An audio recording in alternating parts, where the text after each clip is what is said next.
Okay. All praise, glory, and honor is most certainly due to the Most High. Yeah, I want to say peace to you in the name of His Son. I always count it a blessing every time that I can bring a message contained in His Word. Um, Today, I want to deal with the a question that was in the chat yesterday. And let me say this: we have question and answer every Friday night on Zoom. Um, that's when questions usually go into and I go in depth with questions people may have. But there was a question asked about Isaiah the 13th chapter, and specifically what who are the needs, okay, mentioned in this chapter. But if you really need to understand, um, oftentimes we should understand the context of a thing. Uh-oh, let me just get off of here. It's the wrong one. So when you understand context, it helps you better understand the uh the chapter as a whole in that verse. You understand things in context because when it's taken out of context, it not only makes it hard to understand, you can definitely obtain uh a misinterpretation. Okay, so before I go into the question specifically, I want to deal with some background information to help you understand the uh the chapter in the time frame of what was going on. Okay, so now this is a short, and I mean short timeline for Isaiah. So he is around the time of King Uzziah, one of the longest reigning kings of Judah. Okay, that's around approximately 7040 BC. And it is at this time, around 740 BC, 739, 740 BC, in which Isaiah hears this call from the Lord. Okay. Not too long after this, you have Tiglath-Pileser III. He invades Israel. Okay, that's around 745 to 732. Samaria falls into Assyria in 721, 722 BC, and Isaiah dies in 680 BC. So that's a time of his reign. What else is going on around this time? Excuse me, that's the time of his prophecy. In 680, he dies. Um, and you have a split kingdom, Israel, who retains the name Israel. That's the northern kingdom, the 10 tribes. And you have in the south, mainly Benjamin and Judah. The southern kingdom, they have the name of Judah. So you have King Uzziah. This is during his reign. So in the south, I mean, during his prophecy, excuse me, of Isaiah, you have King Uzziah, King Jotham, King Ahaz, and King Hezekiah. Okay. In the north, you have King Jeroboam II. Um, and Now, some major players, I've mentioned him already, and there's a relief of him, Tiglath-Pileser III. He reigned from 745 to 727. He expanded Assyrian control and imposed vassal status on many surrounding kingdoms, including Israel and Judah. Shalmaneser V, he reigned from 727 to 722. He continued Assyrian expansion and laid siege to Samaria, the capital of Israel. Sargon II reigned from 722 to 705. He completed the conquest of Israel and deported many Israelites, marking the start of the Assyrian exile. Sennacherib in 705 to 681, known for his campaigns against Judah and the famous siege of Jerusalem during Hezekiah's reign, which he was not entirely successful. Okay. So these are the major players. Now, and what about Babylon? Because this chapter, it starts the burden of Babylon. But Babylon is not in power when he's prophesying. Hence, that's what prophets do. They tell you what's to come. So Babylon is under Assyrian control. During much of this period, Babylon was under the control of or influence of Assyria, with local rulers often appointed by the Assyrians. Babylon did not become a major independent power until the late 7th century BCE with the rise of Nabopolassar. Okay, and where's Media? Because it talks about the Medes. Understand that's part of Asia, what's considered Asia. The country it today now includes parts of Iran, Iraq, and Turkey. Okay, if you want to talk about it, this is where you get the Medes from. Okay, so you had the Medes and the Persians actually together at one point. Okay. Now this is Isaiah. So understand, and this happens quite a bit in the biblical text. And when you have a prophecy that is somewhat twofold, it'll tell you what's to come, but then it'll go even beyond that particular event because it's similar, but it's on a larger scale. Let me give you an example of this before we get started. Matthew the 24th chapter. In Matthew the 24th chapter, and verse 1. I'm going to read this here and notice the prophecy that he gives. It goes beyond what they ask and even and beyond us. He's asked by his disciples. So I'm going to pick it up in Matthew 24 and verse 1. It says, and Jesus went out and departed and from the temple, and his disciples came to him to show him the buildings of the temple. Now, this is the temple has not been destroyed by the Romans at this time. The temple's still standing. And Jesus prophesies about the destruction of Jerusalem. Verse 2. And Jesus said unto them, see ye not all these things? Verily I say unto you, there shall not be left here one stone upon another that shall not be thrown down. So, two things. Number one, he's foretelling about a siege and the destruction of Jerusalem and the temple that happens when Titus and the Romans come in this war that occurs between 66 and 70 AD. This is why he looked over the city and wept over it. He said, if you only knew the time of thy visitation. He was saying because they had rejected him, that cemented that particular judgment. There was no turning back. Also, we know that Wailing Wall is not a part of the temple. Okay, that where that is, it is more than likely a Roman fort. Okay, so those people that are bowing down and putting prayers in the wall, that is a Roman fort. Okay, what they're calling the Temple Mount, that is a Roman fort. All right, so because it can't be you had this wall from the temple and then he told you there should not be left one stone upon another that shall not be thrown down. Furthermore, if you actually study some of the firsthand accounts of the destruction people that talk about the destruction of the temple, you read accounts that said it's like a temple wasn't even there. Okay, like raising it to the foundation. I mean, destroying it down. Okay, but now it says, and as he sat upon the Mount of Olives, the disciples came unto him privately, saying, tell us, when shall these things be? And what shall be the sign of thy coming and of the end of the world? Now, the things that he was talking about here, they asked him about, hey, that's referring to, again, the ransacking of Jerusalem. However, it goes beyond that. Notice they said, and the end of the world. And the conditions are such to where you're going to have a temple, even though that temple is going to be destroyed, you're going to have a temple when the Lord returns. That's why it's no coincidence now that they got red heifers. They have the so-called Kohani. Those are not the real people of the book. Those are imposters. Those are not the true Israelites. Israel is a black people that have been scattered all over the world in slavery by way of slave ships. So what happens here is it says, tell us, when shall these things be, and what shall be the sign of thy coming and of the end of the world? Okay, so now he tells them about deception. He tells them about wars and rumors of wars. But then he says, when ye therefore shall see the abomination of desolation spoken of by Daniel the prophet standing in the holy place, whoso read to let him understand.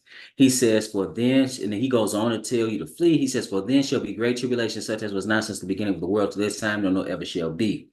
So now that goes beyond, he's going beyond 70 AD.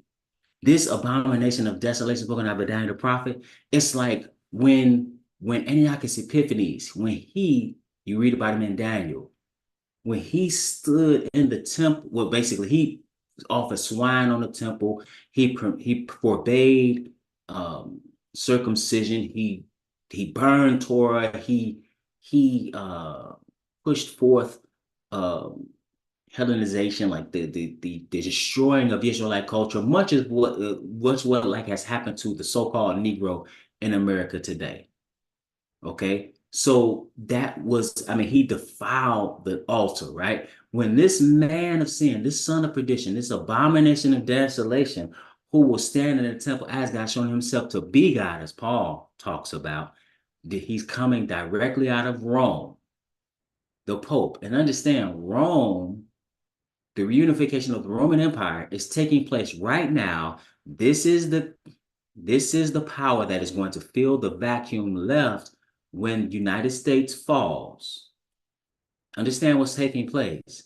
And not only that, that is spiritually, they are perpetuating the Babylonian mystery system that is going on through Roman Catholicism, which was an aspect of the Roman, because it's called the Holy Roman Empire, but nothing's holy or sanctified or Kaddish about it.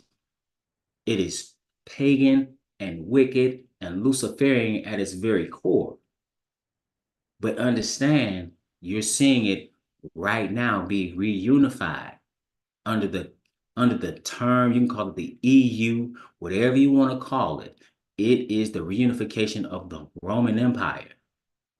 Okay. And spiritually, again, they're continuing the Babylonian spiritual system. The Babylon, people call Babylon United States. The United States is not Babylon. United States is, I'm gonna say that again. United States is not Babylon. United States is a wicked country like a bunch of other wicked countries. And it's powerful now, the most powerful on the planet. That is soon to end. So now he goes on to go beyond this and talks about when he returns. Okay. When he says in verse 29, immediately after the tribulation of those days shall the sun be darkened, the moon shall not give light, the stars shall fall from heaven, and the powers of the heavens shall be shaken. Right? So that's the sign of his return. Remember, they asked him, tell us, his disciples came unto him privately, saying, tell us, when shall these things be, and what shall be the sign of thy coming and of the end of the world? So now he goes on to say in verse 30, and then shall appear the sign of the Son of Man in heaven, and then shall all the tribes of the earth mourn, and they shall see the Son of Man coming in the clouds of heaven with power and great glory. See, he's coming back in flaming fire, taking vengeance on them, and on not God to obey not his gospel. That's why it says the inhabitants of the earth shall mourn. He's coming back, and they said, hide us, let the rocks fall on us and hide us from the wrath of the Lamb. Because he's coming back in wrath. Okay? Goes way beyond 70 AD. Now, let's go read Isaiah 13. In Isaiah the 13th chapter, it begins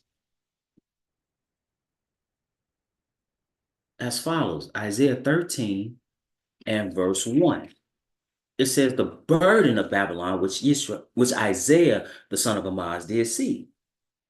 Okay, so now this is like the burden. This is the word Masa is means oracle. Okay, so what he saw, this is something like that's telling you about judgment, because this is what he's talking about, judgment that's coming upon a number of nations. Okay. So he said, the burden of Babylon, which Isaiah the son of Amoz did see. He said, lift ye up a banner upon the high mountains, exalt the voice unto them, shake the hand, that they may go into the gates of the nobles. So now when you say lift up a banner, that's talking about warfare. People fight up under a banner like one would fight up under a flag. Okay. He said, I've commanded my sanctified ones. I have also called my mighty ones for mine anger, even them that rejoice in my highness. So what is he telling you here? he's saying some are going to basically make war with Babylon. Okay, they're going to make war with Babylon. Now, this is understand, Babylon is not even in power when he's making this prophecy. Okay, let's keep reading. It says, the noise of a multitude in the mountains like of a great people, a tumultuous noise of the kingdoms of nations gathered together. The Lord of hosts mustereth the host of the battle. See, Lord, so this language is telling you that it's a multitude, an army of a multitudes. That's what it's telling you. Verse 5, they come from a far country, from the end of heaven, even the Lord and the weapons of his indignation to destroy the whole land. So this is a judgment pronounced on who? On Babylon. I'm going to say this again. Babylon is not in power. They're under the auspices of Assyria. Okay? So but notice what he says here. He says, how ye, for the day of the Lord is at hand. Now, wait a minute. Why is he talking about Babylon here, but then he's talking about the day of the Lord is at hand? What's the day of the Lord? Let's hold our finger here and go to Malachi. Because the day of the Lord speaks to it is not Sunday, as many would purport, but rather it is a day in which the Lord is directly involved in the affairs of man. Okay. Now he says, and pick it up in 6. Actually, we could pick it up I'll pick it up here, and then we'll go to another place just to show you. He says in 4:1, Malachi 4:1, for behold, the day cometh that shall burn as an oven, and all the proud, yea, and all that do wickedly shall be stubble, and the day that cometh shall burn them up, saith the Lord of hosts. So again, you see the same type of language, that it shall leave them neither root nor branch. He says in verse 5, behold, I will send you Elijah the prophet before the coming of the great and dreadful day of the Lord. So now what is that telling you? We understand, based on what Yahushua or the Messiah, he said, he told them, and it's you can read the Gospels, it's telling you that John the Baptist came in the spirit of Elijah prior to his coming. But this goes beyond, just like if you read that prophecy, he said, yeah, Elijah did come, but he's coming prior to. So what is Elijah's dead? One's coming in the spirit of Elijah. And when you look at the two witnesses at the time, just during Great Tribulation, which was prior to his coming, remember, immediately after the tribulation of those days shall the sun be dark and the moon shall not give a light and the stars shall fall from heaven and the powers of the heavens shall be shaken. Once you see that, you know he's coming. And what were they doing in Revelation 11 chapter? They were causing it not to rain and causing lightning to come down and kill. Just like who? Just like Elijah. And what is that before? Before the coming of the great and dreadful day of the Lord. See, when he came before it first time, and John the Baptist, who came in the spirit of Elijah, the Bible tells you, there was no dread. He wasn't bringing dread and bringing fire and wrath upon his earth. He came as a lamb to be slain. That is not how he's returning. So you see how this can go beyond. Let's look at another one, just real quick. Revelation, when he's talking about the day of the Lord. Revelation, the 6th chapter. Revelation, the 6th chapter. And let's pick it up here in verse 17. And I alluded to this earlier, but I'm going to go up a little bit further and read it. Because what's happening? Because this is announcing the day of the Lord. It says, Revelation 6:12, and I beheld when he had opened the 6th seal, and lo, there was a great earthquake, and the sun became black as sackcloth of hair, and the moon became as blood. That should sound familiar. Where do we read that at? We read that in Matthew the 24th chapter. We read it here, and we're going to actually read it in Isaiah 13. But now that's that sign, and you can go to Joel and see the same sign. It said, and the stars of heaven fell unto the earth, even as a fig tree casteth her untimely figs when she is shaken of a mighty wind. And the heaven departed as a scroll when it is rolled together, and every mountain and island were moved out of their places, and the kings of the earth, and the great men, and the rich men, and the chief captains, and the mighty men, and every bondman and every free man hid themselves in the dens and in the rocks of the mountains. I alluded to this, and said to the mountains and rocks, fall on us and hide us from the face of him that sitteth on the throne and from the wrath of the Lamb. Okay, because he's coming back. He's not coming back as a lamb. He's coming back as the Lion of the tribe of Judah. He came the first time as a lamb. He's coming back and fiery indignation. And it says, notice what it says in verse 17. It says, for the great day of his wrath is come, and who shall be able to stand? So now why is he saying that here? Because sometimes certain things are a shadow. Sometimes he likens, for example, the destruction of Israel as a shadow of the destruction that's coming. Here, he's talking about the destruction that's going to take place with Babylon. See, when he returns, we'll find there's going to be some destruction of Babylon. But now he says, back in Isaiah 13 and verse 6, how ye, for the day of the Lord is at hand, it shall come as a destruction from the Almighty. Now he's making this happen. It said, therefore shall all hands be faint, every man's heart shall melt. It's going to happen. So he's telling, now remember, Babylon is not in power. So he's telling before they get in the power of their imminent destruction, but then it's going to happen again, but on a whole larger scale. It said, and they shall be afraid, pangs and sorrow shall take hold of them. They shall be in pain as a woman that travaileth. So he's likening this to how a woman goes into labor. They shall be amazed one at another, their faces shall be as flames. So now we know this going to happen, but it's going to go beyond. It's going to go beyond the destruction of Babylon after Isaiah's day. So it says, behold, and remember, just like when they said, tell us, when shall these things be? What shall be the sign of thy coming and of the end of the world? He went beyond 70 AD. But there are similarities and there are shadows of things. He said, behold, the day of the Lord cometh cruel, both of wrath and fierce anger, to lay the land desolate. He shall destroy the sinners that are out of it. But this goes beyond Babylon. And why is Babylon? This is a side note. Why is Babylon significant? Babylon is significant because it is in Babylon that false worship began. And it spread from Babel or Babylon throughout the entire world. And the spiritual system it did not end with Babylon. That system is still in play and has been presented to the world by Mystery Babylon the Great, the mother of harlots and abominations of the earth. Who is that? The one that's sitting on 7 mountains or 7 hills, which is within Rome. What do you have? You have the Vatican.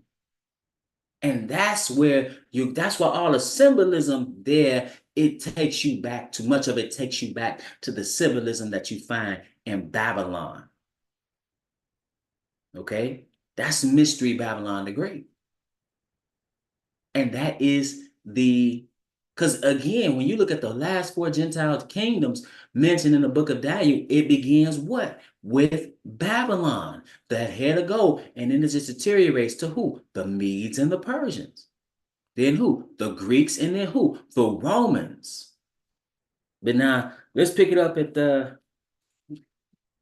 verse 10, because this should sound familiar. It says, for the stars of heaven and the constellations thereof shall not give their light. The sun shall be darkened in his goings forth, and the moon shall not cause her light to shine. That's what we read in Matthew 24. That's what we read in Revelation. You can read this in Revelation, rather. But now he says, and I will punish the world for their evil and the wicked for their iniquity. So this is going beyond Babylon. And this is judgment, again, poured on Babylon, but judgment is poured upon this whole world. Now, he says, and I will cause the arrogancy of the proud to cease and will lay low the haughtiness of the terrible. Why is he doing this? Let's hold our finger here, because this is talking about when he returns. This is Isaiah, the 24th chapter. And I'm going to pick it up at verse 1. He says, behold, the Lord maketh the earth empty and maketh it waste and turneth it upside down and scattereth abroad the inhabitants thereof. He tells you why. Verse 2, and it shall be as with the people, so with the priest, as with the servant, so with his master, as with the maid, so with the mistress, as with the buyer, so with the seller, as with the lender, so with the borrower, as with the taker of usury, so with the giver of usury to him. So regardless of who you think you are, he's bringing judgment. The land shall be utterly emptied and utterly spoiled, for the Lord hath spoken this word. The earth mourneth and fadeth away. The world languisheth and fadeth away. Then he says, the haughty people of the earth do languish. Again, arrogant. He says, the earth also, he's going to tell you why he's coming back like this. The earth also is defiled under the inhabitants thereof, because they have transgressed the laws, changed the ordinance, broken the everlasting covenant. Therefore hath the curse devoured the earth, and they that dwell therein are desolate. Therefore the inhabitants of the earth are burned, and few men left. Okay, so now he's telling you what's going to happen on this earth. Why? Because of sin. That's what he's telling you here. And I will punish the world for their, in Isaiah 13 and 11, and I will punish the world for their evil and the wicked for their iniquity. And I will cause the arrogancy of the proud to cease and will lay low the haughtiness of the terrible. He says, I will make a man more precious than fine gold, even a man than the golden wedge of Ophir. He told you the earth is burning, a few men left. He's telling you man will be as rare as golden wedge of Ophir. That means there's gonna be dead men from one end of this earth to the very other. Verse 13, therefore I will shake the heavens, and the earth shall remove out of her place in the wrath of the Lord of hosts, and in the day of his fierce anger. Okay, so now this again, this is talking about his second coming. The Bible tells you the earth is going to reel to and fro like a drunkard. Verse 14, and it shall be as the chased roe, and as a sheep that no man taketh up. They shall every man turn to his own people and flee every one into his own land. When does that take place? That takes place in the year of Jubilee, where there's redemption. Now he's going to come back and redeem his people. Because what happens in the year of Jubilee or the year of restoration? Everybody goes home. Yisrael is going to be taken from wherever they are on this earth.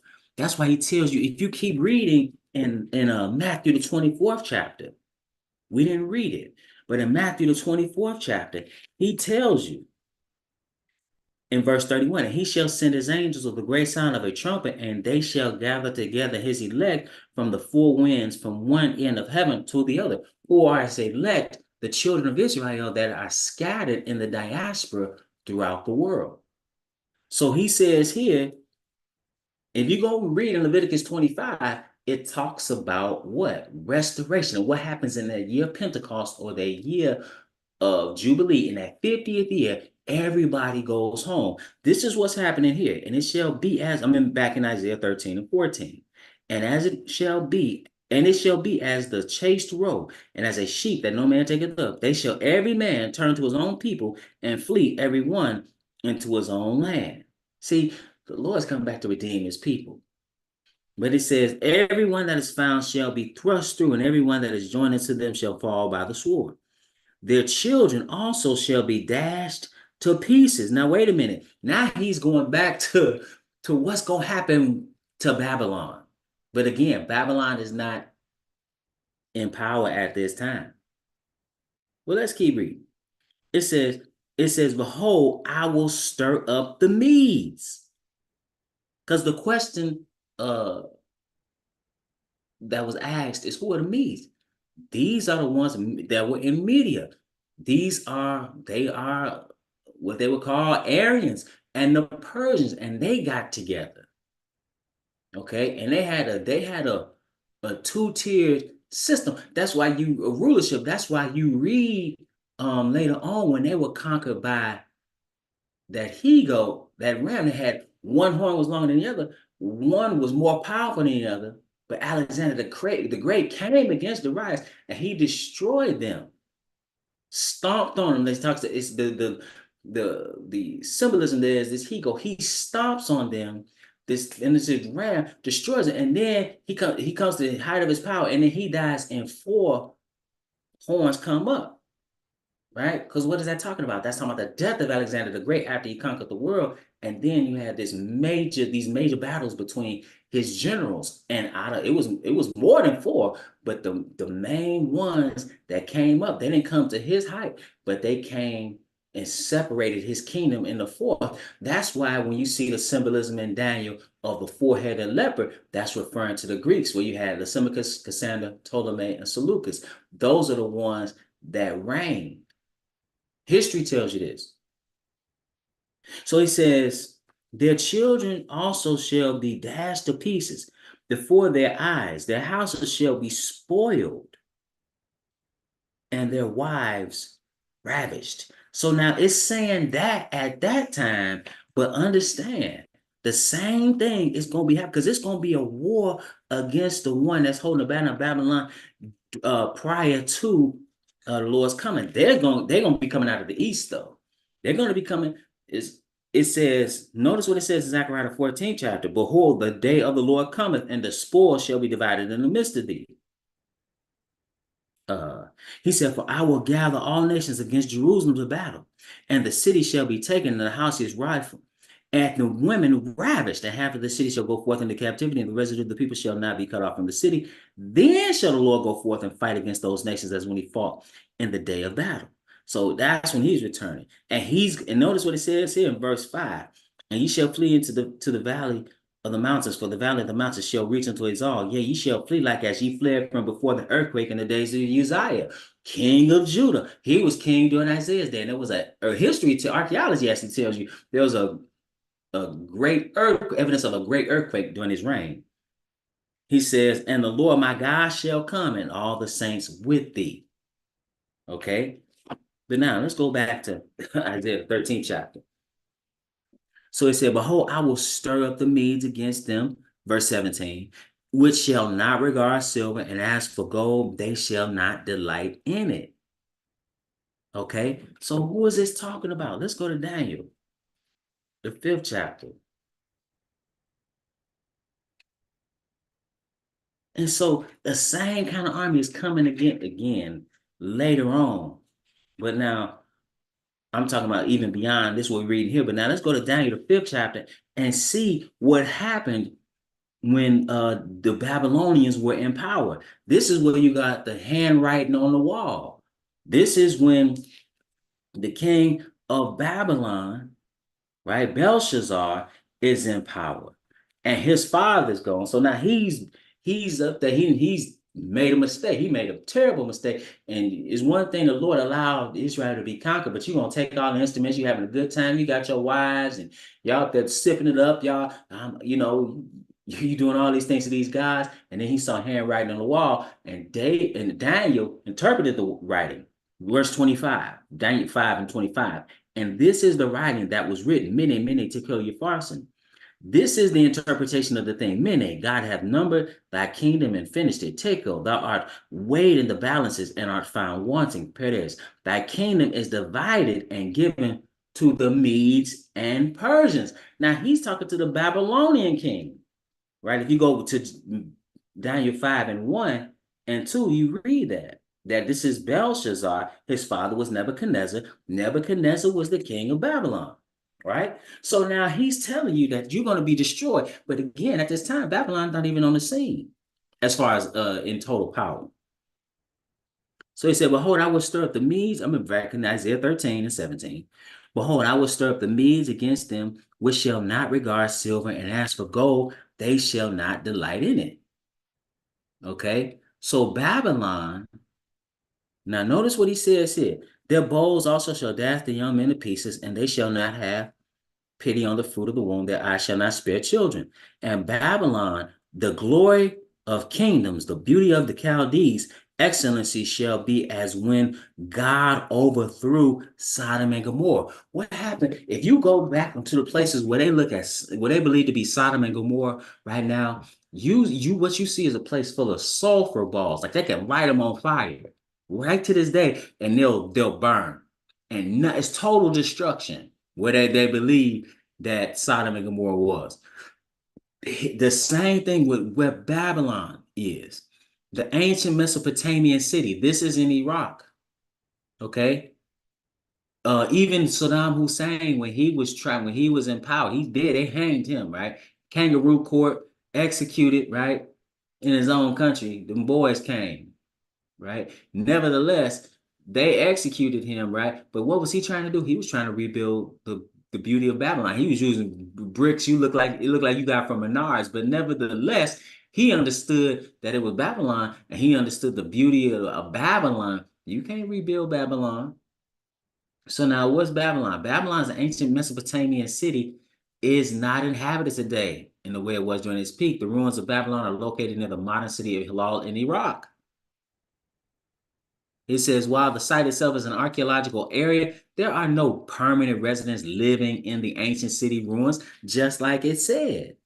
Verse 20, I'm in Isaiah 13 and 20. It shall never be inhabited, neither shall it be dwelt in from generation to generation, neither shall the Arabian pitch tent there, neither shall the shepherds make fold there. He said, but wild beasts of the desert shall lie there, and their houses shall be full of doleful creatures, and owls shall dwell there, and satyrs shall dance there, and the wild beasts of the island shall cry in their desolate houses, and dragons in their pleasant places, and her time is near to come, and her days shall not be prolonged. So that's what happened to physical Babylon. But notice this last place now. Notice what it says here. We're going to pick it up at Revelation, the 18th chapter. Because again, I mentioned this here. You read in Revelation, the 17th chapter, where this whore that rolls up out of the water, right? This great whore, where the kings of the earth and the inhabitants of the earth committed fornication and were made drunk by the wine of her fornication. That's spiritual fornication, right? She's arrayed in purple. She's riding this beast, right? The beast has 10 heads, right? And 7 horns, right? But then it says that and upon her forehead was a name written, Mystery Babylon the Great, the mother of harlots and abominations of the earth. So now, let's pick it up at because it talked about that great city, and the woman which thou sawest is that great city which reigneth over the kings of the earth. Notice what it says at the fall of Babylon in Revelation, the 18th chapter, going beyond Babylon being destroyed later on. It says, and after these things I saw another angel come down from heaven, having great power, and the earth was lightened with his glory. And he cried mightily with a strong voice, saying, Babylon the great is fallen, and is become the habitation of devils, and the hold of every foul spirit, and a cage of every unclean spirit. It said, for all nations have drunk of the wine of the wrath of her fornication, and the kings of the earth have committed fornication with her, and the merchants of the earth are waxed rich through the abundance of her delicacies. I thought she was totally destroyed. What is this talking about? It's going beyond. Because remember what began in Babylon. That's why I said Mystery Babylon. It's not America. America is not specifically in prophecy. I know we want them to be so bad, but that's not who Babylon is. Verse 4, and I heard another voice from heaven saying, come out of her, my people, that ye be not partakers of her sins, and that ye receive not of her plagues. Why? For her sins have reached unto heaven, and God hath remembered her iniquities. See, and this is the theme that you see throughout the text. Where did Abraham come from? Abraham came from Ur the Chaldees, southern Babylonia. What did he have to do? He had to come out of Babylon. But it wasn't just a literal coming out. He certainly did. It was physical. He did. He crossed over the Euphrates River, which was why he is a Hebrew, which means to cross over. That's what you see, that symbolism, that spiritual symbolism of crossing over the Euphrates River. You see it later of crossing over the Jordan River. He came out of the hub of false worship into the revelation and the truth of the Most High. And so that's what we must do. That's why it's called Father Abraham in a way. That's why he said, hey, that's why he was able to tell, the Messiah was able to tell his literal descendants, talking about Abraham's literal descendants. They said, Abraham be our father. He said, if Abraham were your father. What does he mean? He's talking spiritually. You would do what Abraham did. But nevertheless, he says here, I'm going to skip down a little bit. In verse 9, it says, and the kings of the earth who have committed fornication and lived deliciously with her shall bewail her and lament for her when they shall see the smoke of her burning, standing afar off for the fear of her torment, saying, Alas, alas, the great city Babylon, that mighty city. For in 1 hour is thy judgment come. Okay? I'm going to go on and read a little bit more. In verse 21. It says, and a mighty angel took up a stone like a great millstone and cast it into the sea, saying, thus with violence shall that great city Babylon be thrown down, shall be found no more at all. Okay? So so again, certain things go beyond, the prophets. That's what they are prophesying of something to come, but even in their prophecy, they're still showing you something that's going even beyond that. So with that, I want to say we're the Household of Faith.